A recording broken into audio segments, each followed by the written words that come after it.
Hey guys, welcome back to Curse and Retro. Today's video, I'm calling it No Names, No Fame, and there's a reason for that. I'm not going to share any corroborating video, and you'll see why that is as I go through the story, in my opinion. I was watching YouTuber JD Delay, who I happen to, he's more of the crime and like actually the prison sort of genre, but I enjoy him. He's high energy. He's definitely co-signs the mental health journey. I don't agree with everything he has to say, but much of what he has to say I do, especially his position on people that abuse children. But he had a video out that was speaking of a recent event in a school that we've seen all too often across the world, but in this country, relative to violence in the school and a recent shooting that happened in the schools. And you know, I completely support his position to not name who's doing it, and I'll explain why. That's also why I'm not showing the video. You know, generally, what I'd say, we have every single time one of these events has happened, we make the people that do the crime famous. You hear the cliche say good press, bad press, it's all good press. With social media the way it is, we make people rich off of their criminal name based on horrible behavior by giving them free promotions every single time we talk about them and their name. So what I'm going to try to do in this video the best I can, I hope I don't slip because I can get a little wound up on things at times, but trying not to name the names of people that have been involved in these types of things, because I don't want to add to their financial benefit from the things they've done to destroy the families and lives of those involved. Even if somebody didn't pass through their actions, they still create an environment that has a ripple effect for generations, for all of us that weren't involved, but particularly for those that are directly involved in these events. I feel like that a lot of times what we'll do is it's a grandiose headline. So the media will grab onto this and they run with it because it's good. People are going to watch it. They want to know what's going on. And of course, we all want to know what's going on. And so I'm not suggesting that they shouldn't cover these types of things, but I think there has to be a lot more discipline relative to the fame that we create of the perpetrator of these crimes. I mean, I grew up in the 70s, and I was born in 1972, and serial killers were very, you hear about a serial killer and it was like, that was, oh my God, that we had one here in Rochester, actually. Unfortunately, one of my babysitters was taken out by him. Interesting fact about Chris. We had a babysitter, me and two of my cousins used to be watched by this girl. And, she turned to a rough life in the street and ended up by being one of the victims of one of these famous serial killers. But, there's a lot of lore around it. Organized crime, MC culture. There's a lot of draw to the mystery. And but we've taken that a step further with these, especially child perpetrators of crimes, and we've created an environment around them that is almost famous for all the wrong reasons. The second thing we do, and I've noticed it not as much lately, somewhat with this incident in New York City with the CEO, we make it definitely political. So we'll take an event and not focus on the tragedy and what caused it and to stop it from happening again. Instead, what we'll do is we'll bolt it on to some political agenda that's already out there and just say, ah, ha, ha, there's more evidence of why you should do whatever you should do. Most times what it leads to is lack of freedom as the option for all those that weren't finding themselves in that event in the first place. So rather than deconstruct it and understand why this person would be driven to do that and the hard work of doing that, we'll cut and paste whatever element of it we need to bolt it onto some political agenda. I'm not having an opinion on that too much, I don't think, but I see that's how it's worked out. I'll mention this one because I'm not going to add any more fame to it because it's already had books written about it and stories written about it and everything else. And this illustrates my point, I think, a lot, is Columbine. So I am intentionally mentioning that because there's really nothing more that this channel can do to promote the Columbine event. But Columbine became the hallmark benchmark of these types of things going forward. And we always go back to Columbine when we talk about it, but I find it interesting. We go back to Columbine to support some political agenda, but we don't go back to Columbine to find out what was going on. There are cases where they have, but we don't go back there to find out what was going on in generations before that child got there, and not just in their family, but collectively society, that now became a very regular occurring event every year relative to how tragic it is. You wouldn't expect that to happen all the time, but we've been seeing it quite regularly. So rather than looking at it from that lens, we are just looking at it from that event, that person, and it must be some political reason why it's happening, and we're going to bolt it on. It's obviously, that's oversimplifying it, but that's really how we portray it in the media. In my opinion, what we should be doing with these types of things, we have to recognize the adult and media impact that got us there. Why, especially in children that commit these atrocities, why did it get there? Think about from their lens what it is that they've seen. We've taken them through a pandemic. We've isolated them for years. We took away their school experience. We took away their social interaction. We created mental health issues. I mean, I've cited in a couple episodes, but I dedicated a whole episode to SAMHSA's report out of 2022 that showed an extraordinary amount of depressive events, significant depressive events in children 14 to 18. And 97% of those that were diagnosed with that never saw help. So where was their help? In an isolated state? Media, social media, their phones, platforms like mine, all forming their minds in an isolated state. It's almost no better than just relying on their own process. So isolation really leaves you to one counsel, yourself.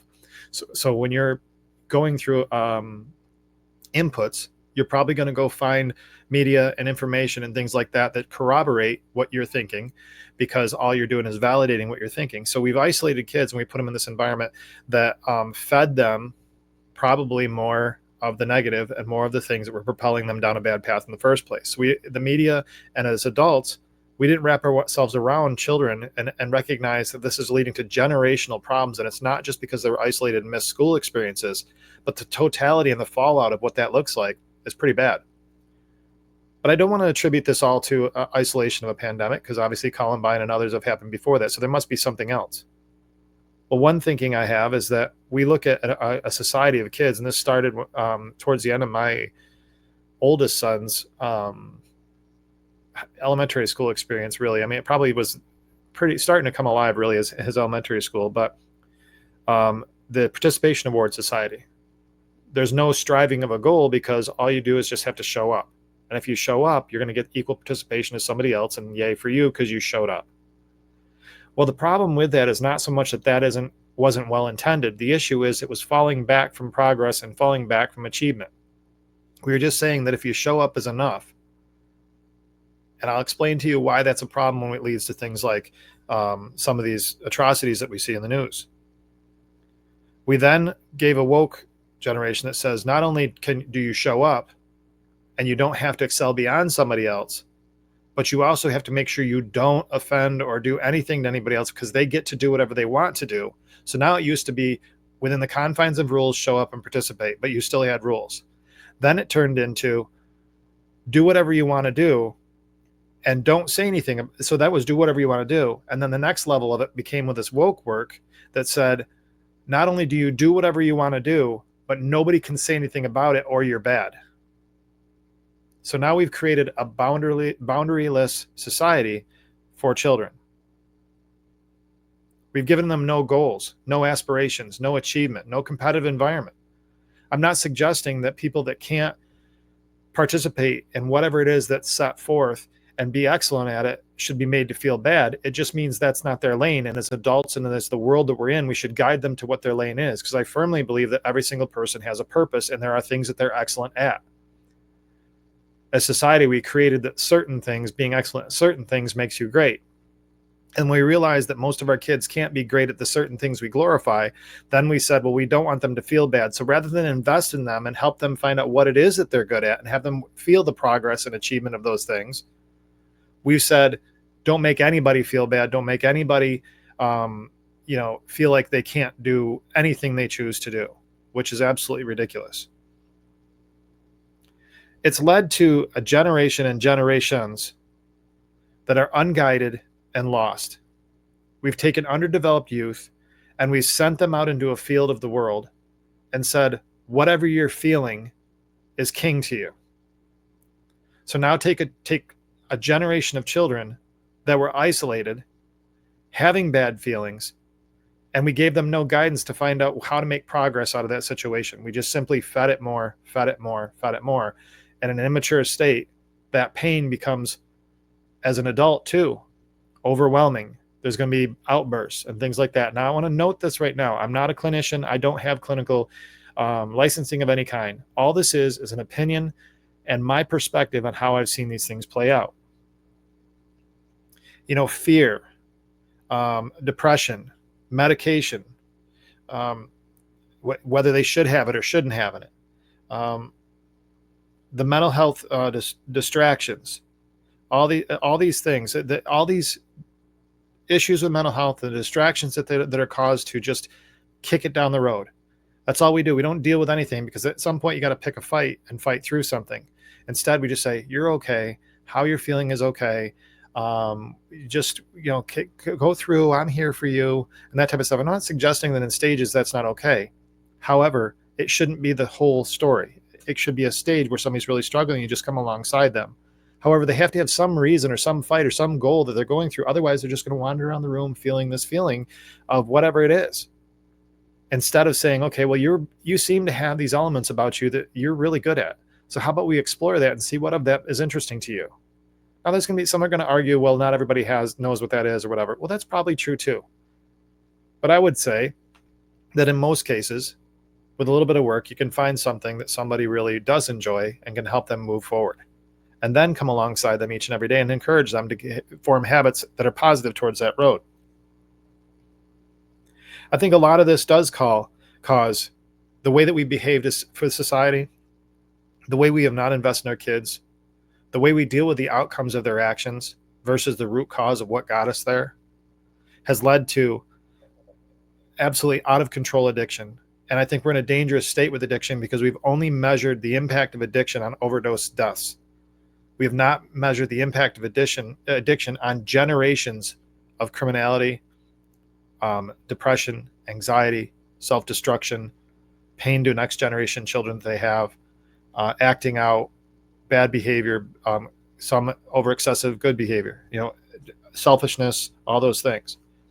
It's led to self-harm and this lashing out that we've seen recently and perpetually of violence. The other thing it's led to is body boundaries. And I called it body boundaries because that covers everything from girls and guys being overly promiscuous to questions about their own gender and identity to being victimized by people and allowing it to continue because they feel like they don't have a voice. No doesn't mean no. It just means no matter how much I say no, it's going to happen anyway. So I might as well just handle it. And the fallout of that is all the labels that you get because you did handle it. Now it looks like you're somebody that wants all that behavior, and you don't. But you've been raised in an environment that doesn't allow those perpetrators to go away, and you haven't been taught boundaries to fight that off. And that is not just a female comment, but it does seem to be predominant in female. But a lot of men in their lives have had abuse. I look at this and I've dumped a lot of information in my perspective on it. And I say, so what do I do with this information? And where is my head at with this? Well, for Chris, my head is at this. I have to be more rigorous relative to the children and my responsibility to understand that, to lead them down a path of purpose, help them figure out what they want and what they need, see them when they're struggling. Quietness is the most unnoticed struggle, I think, in children, period. I've got probably 4 of my kids, when they're in their most stressed, are quiet. I'm not. I'm stressed and I'm popping off. But when they're stressed, they're quiet.